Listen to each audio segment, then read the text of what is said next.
Our summer growing season is coming to an end, which is exciting time because you actually can start to reap the benefits of what you've been working on all summer long, one of which is loofahs. Now, there are really two main uses for loofahs. If you have a smaller loofah, anything from around 6 to 8 inches, nice and tender, you can go ahead and take that loofah and use it for food. But if you let your loofah grow out until it gets nice, hard, and pretty big here, this is quite large, then you can actually turn it into a sponge, which we're going to talk about how to do today. I'm located in a zone 7, so it isn't warm enough for a long enough time for these really to dry up on the vine, which is usually what you want to do. You want to let them dry up and get nice and brown in order to work on the sponge process, but we're going to speed that up. So if you are in a cooler zone or you just don't want to wait for these to get completely brown, then we'll walk through the process of how you can actually use an oven to speed up the process, which is what we're going to do today. Loofahs are primarily a subtropical or tropical plant, but you can obviously plant them in different areas. Some things to note are you might want to start them a little bit earlier indoors and then move them outside. Or you can start them from seed. I actually started ours from seed, and really you want to put them around 3 feet to 6 feet apart. Ours are relatively close, but they are going to vine pretty intensely. As you can see here, they're just vining up all of the walls that we have, and that's really what I was excited about. But something that really hit us hard this year was we did have a really bad case of cucumber beetles, and because these are a squash-like food, it can be susceptible to cucumber beetles as well as aphids. So you definitely want to be on the lookouts and fertilize or treat them accordingly. We did use organic biotic and fertilizers, but once the cucumber beetles come into your garden, it is really hard to get rid of them. We had a lot of damage due to these cucumber beetles this year, which really hurt not only our loofah crop, but our cucumbers, our squash. Honestly, they just came after everything in our garden. So whatever you can do to get rid of those before they come is going to be key. Now, once you actually have your loofah, you have your nice big loofah, we are going to speed up the process by putting it in the oven.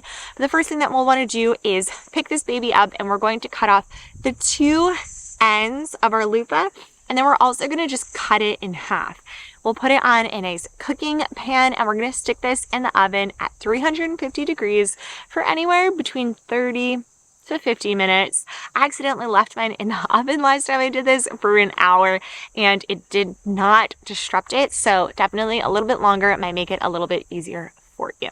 If you are thinking about saving your seeds, you do want to make sure to take out some of the seeds before you put in the oven. I just took off some of the end seeds right here. You are going to be taking out all of these seeds later on. So don't worry, you can take them out now. And then you can just dry those the same way you would preserve any other seeds. And then here you can see this is just a really thick rind on here. You could try to peel this away as it's green, but cooking in an oven is actually really going to make it a lot easier to peel away, which is the whole goal of why we're cooking it. You're going to notice there's a lot of sap on this layer. So definitely be mindful. Use a cooking sheet that has rims on it because it's definitely going to get a lot of liquid out throughout the process. So let's stick this in the oven and show you what happens once we're done. It has now been over an hour of baking my loofahs. You can see they're a nice brown color. They're leaking this sappy goo.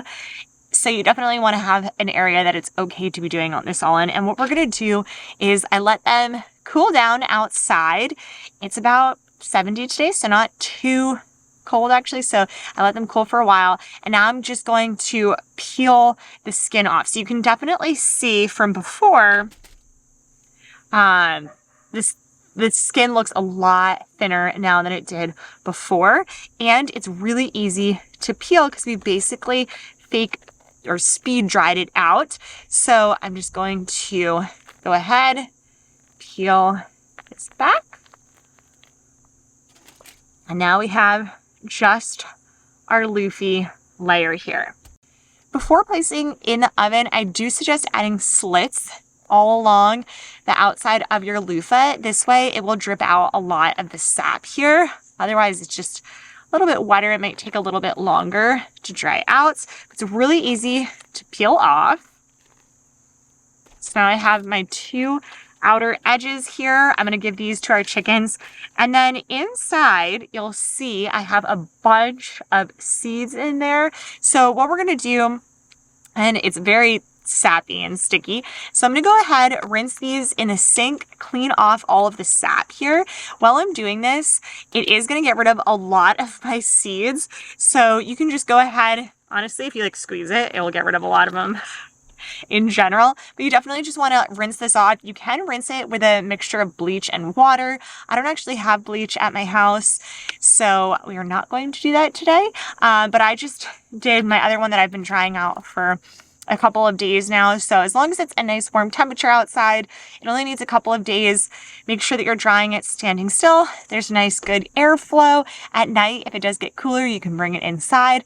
Otherwise, in a few days, you'll have nice loofah ready to go. And these are great for Christmas presents or gifting to your friends and family. I hope this was helpful. I'll see you guys again next time. Happy gardening and happy homesteading.